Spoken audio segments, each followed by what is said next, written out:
আসসালামু আলাইকুম প্রিয় ভিউয়ার্স, আজকে উপস্থিত হয়েছি গুরুত্বপূর্ণ কিছু আরবি বাক্য নিয়ে। সৌদি আরবি ভাষা শিখুন সহজ উপায়ে।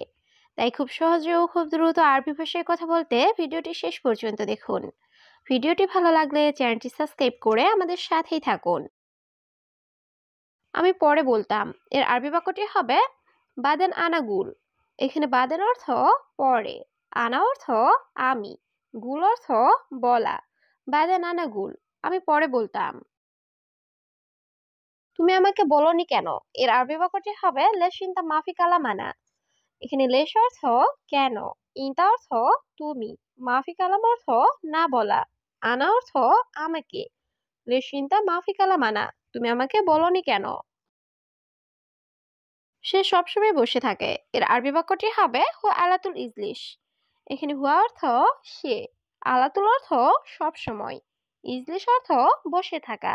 হুয়া আলাতুল ইজলিশ, সে সবসময় বসে থাকে। ওকে, তুমি কাজ করো। এর আরবি বাক্যটি হবে খালাস ইনতা সুগল।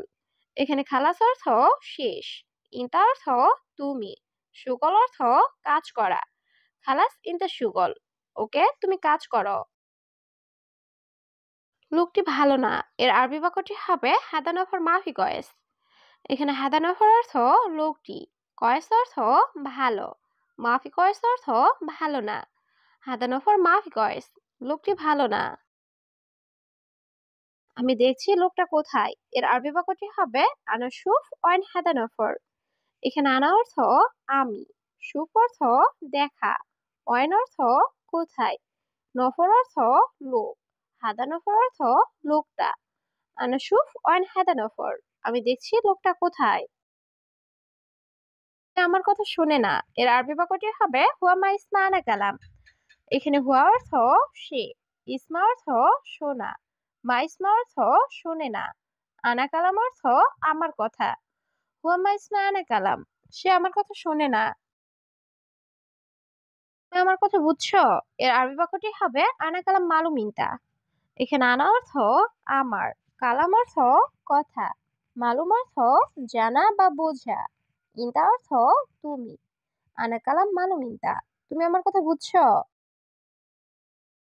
সবসময় মোবাইল দেখে। এর আরবি বাক্যটি হবে আলাতুল শুফ জাওয়াল। এখানে আলাতুল অর্থ সব সময়, শুফ অর্থ দেখা, জাওয়াল অর্থ মোবাইল। আলাতুল শুফ জাওয়াল, সবসময় মোবাইল দেখে। কাজ নাই, সবসময় মোবাইল। এর আরবি বাক্যটি হবে মাফি সুগল আলাতুল জাওয়াল। এখানে মাফি সুগল অর্থ কাজ নাই, আলাতুল অর্থ সব সময়, জাওয়াল অর্থ মোবাইল। মাফি সুগল আলাতুল জাওয়াল, কাজ নাই, সবসময় মোবাইল। সে কাজ করে না। এর আরবি বাক্যটি হবে হুয়া মাফিস্তাউই সুগল। এখানে হুয়া অর্থ সে, মাফিস্তাউই অর্থ না করা, সুগল অর্থ কাজ। হুয়া মাফিস্তাউই সুগল, সে কাজ করে না। কোথায়? তোমার মুদির কোথায়? এর আরবি বাক্যটি হবে অয়েন ইনতা মুদির অয়েন। এখানে অয়েন অর্থ কোথায়, ইনতা অর্থ তোমার, অয়েন ইনতা মুদির অয়েন, কোথায় তোমার মুদির কোথায়? তুমি কেন কাজ করো না? এর আরবি বাক্যটি হবে ইনতালেশ মাফি সুগল। এখানে ইনতা অর্থ তুমি, লেশ অর্থ কেন, মাফি সুগল অর্থ কাজ নাই বা কাজ না করা। ইনতালেশ মাফি সুগল, তুমি কেন কাজ করো না? কোথায় অন্য লোকটি? এর আরবি বাক্যটি হবে ওয়েন হাদানাফর তানি। এখানে ওয়েন অর্থ কোথায়, হাদানাফর অর্থ লোকটি, তানি অর্থ অন্য। ওয়েন হাদানাফর তানি, কোথায় অন্য লোকটি? আমি যাওয়ার পর তুমি ঘুমাবে। এর আরবি বাক্যটি হবে আনারু বাদানিন তানু। এখানে আনা অর্থ আমি, রুহ অর্থ যাওয়া, বাদেন অর্থ পর, ইনতা অর্থ তুমি, নুম অর্থ ঘুমানো। আনারু বাদেন ইনতা নুম, আমি যাওয়ার পর তুমি ঘুমাবে। নতুন কর্মচারীর সমস্যা। এর আরবি বাক্যটি হবে জেদিদ আমেল মুশকিলা। এখানে জেদিদ অর্থ নতুন, আমেল অর্থ কর্মচারী, মুশকিলা অর্থ সমস্যা। জেদিদ আমেল মুশকিলা, নতুন কর্মচারীর সমস্যা। মোহাম্মদ এদিকে এসো। এর আরবি বাক্যটি হবে মোহাম্মদ তাল হেনা। এখানে তাল অর্থ আসা, হেনা অর্থ এখানে বা এদিকে। মোহাম্মদ তাল হেনা, মোহাম্মদ এদিকে আসো। তুমি আমার কথা বুঝছো? এর আরবি বাক্যটি হবে ইনতা মালুম আনা কালাম। এখানে ইনতা অর্থ তুমি, মালুম অর্থ জানা বা বোঝা, আনা অর্থ আমার, কালাম অর্থ কথা। ইনতা মালুম আনা কালাম, তুমি আমার কথা বুঝছো? আমি বলছি আসো। এর আরবি বাক্যটি হবে আনা কালাম তাআল। এখানে আনা অর্থ আমি, কালাম অর্থ বলা, তাআল অর্থ আসা। আনা কালাম তাআল, আমি বলছি আসো। আহমদ, তোমার কাজ নাই। এর আরবি বাক্যটি হবে আহমদ ইনতা মাফি শুগল। এখানে ইনতা অর্থ তোমার, শুগল অর্থ কাজ, মাফি শুগল অর্থ কাজ নাই।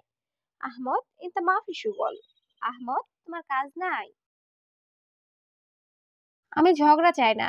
এর আরবি বাক্যটি হবে আনা মা এবি জঞ্জাল। এখানে আনা অর্থ আমি, এবি অর্থ চাওয়া, মা এবি অর্থ না চাওয়া, জঞ্জাল অর্থ ঝগড়া। আনা মা এবি জঞ্জাল, আমি ঝগড়া চাই না। এখন কেন কাজ করো না? এর আরবি বাক্যটি হবে আলহিন লেশ মাফি সুগল। এখানে আলহিন অর্থ এখন, লেশ অর্থ কেন, মাফি সুগল অর্থ কাজ না করা। আলহিন লেশ মাফি সুগল, এখন কেন কাজ করো না? মাস শেষ, আমার টাকা লাগবে। এর আরবি বাক্যটি হবে শাহার খালাস আনা আবগা ফুলুস। এখানে শাহার অর্থ মাস, খালাস অর্থ শেষ, আনা অর্থ আমার, আবগা অর্থ লাগবে, ফুলুস অর্থ টাকা। শাহার খালাস আনা আবগা ফুলুস, মাস শেষ, আমার টাকা লাগবে। এটা কি সম্ভব পাগল? এর আরবি বাক্যটি হবে এরশাদা মুমকিন মজনুন। এখানে এস অর্থ কি, হাদা অর্থ এটা, মুমকিন অর্থ সম্ভব, মজনুন অর্থ পাগল। এরশাদা মুমকিন মজনুন, এটা কি সম্ভব পাগল? তুমি নাস্তা নিয়ে আসো। এর আরবি বাক্যটি হবে ইনতাজি ফুতুর। এখানে ইনতা অর্থ তুমি, জিব অর্থ দেওয়া বা নিয়ে আসা, ফুতুর অর্থ নাস্তা। ইনতাজি ফুতুর, তুমি নাস্তা নিয়ে আসো। সে আমার সাথে কাজ করে। এর আরবি বাক্যটি হবে হুয়া আনা সাওসা সুগল। এখানে হুয়া অর্থ সে, আনা অর্থ আমার, সাওসা অর্থ সাথে, সুগল অর্থ কাজ করা। হুয়া আনা সাওসা সুগল, সে আমার সাথে কাজ করে। আমার তাকে দরকার নাই। এর আরবি বাক্যটি হবে আনামায় আবগা হুয়া। এখানে আনা অর্থ আমার, আবগা অর্থ লাগবে বা দরকার, মাই আবগা অর্থ দরকার নাই, হুয়া অর্থ তাকে। আনামায় আবগা হুয়া, আমার তাকে দরকার নাই। আগামীকাল একই রকম কাজ করলে। এর আরবি বাক্যটি হবে বুকরা সেম সেম সুগল। এখানে বুকরা অর্থ আগামীকাল, সেম সেম অর্থ একই রকম, সুগল অর্থ কাজ করা। বুকরা সেম সেম সুগল, আগামীকাল একই রকম কাজ করলে। সে কাল কাজ না করলে। এর আরবি বাক্যটি হবে হুয়া বকরা মাফি সুগল। এখানে হুয়া অর্থ সে, বকরা অর্থ আগামীকাল, মাফি সুগল অর্থ কাজ না করা। হুয়া বকরা মাফি সুগল, সে কাল কাজ না করলে। আজ আমি কথা বলবো না। এর আরবি বাক্যটি হবে আলিম আনা মাফি কালাম। এখানে আলিম অর্থ আজ, আনা অর্থ আমি, মাফি কালাম অর্থ কথা না বলা। আলিম আনা মাফি কালাম, আজ আমি কথা বলবো না। আগামীকাল আমি আসবো। এর আরবি বাক্যটি হবে বুকরা আনা ইজি। এখানে বুকরা অর্থ আগামীকাল, আনা অর্থ আমি, ইজি অর্থ আসা। বুকরা আনা ইজি, আগামীকাল আমি আসবো। তুমি তার সাথে কথা বলো। এর আরবি বাক্যটি হবে ইনতা কালাম হুয়া সাওয়া সাওয়া। এখানে ইনতা অর্থ তুমি, কালাম অর্থ কথা বলা, হুয়া অর্থ সে বা তার, সাওয়া সাওয়া অর্থ সাথে। ইনতা কালাম হুয়া সাওয়া সাওয়া, তুমি তার সাথে কথা বলো।